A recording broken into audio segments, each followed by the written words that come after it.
Hi everyone, welcome back to another video from Wake&Tech. Today in this episode we will be learning how you can send private comments or feedbacks to students in Google Classroom.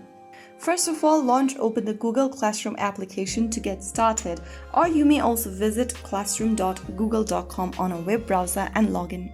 Once you are in, make sure that you are logged into the home page and then select the class where you want to give feedback to your student. Once you're inside the main stream page of the class you chose, click on Classwork at the bottom menu. Now, click on the specific assignment you want to review, and then from the list, select the student's name to open up their submitted work. On the bottom of the screen, you'll see Private Comments section. Type in your feedback or note directly to the student. After typing down your comment, tap the Send button, and then you will be able to send your feedback or note directly to your student. Now, only that specific student can see your private comment.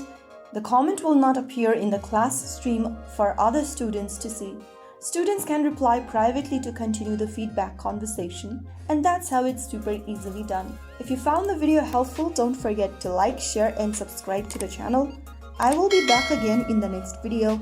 Thank you for watching.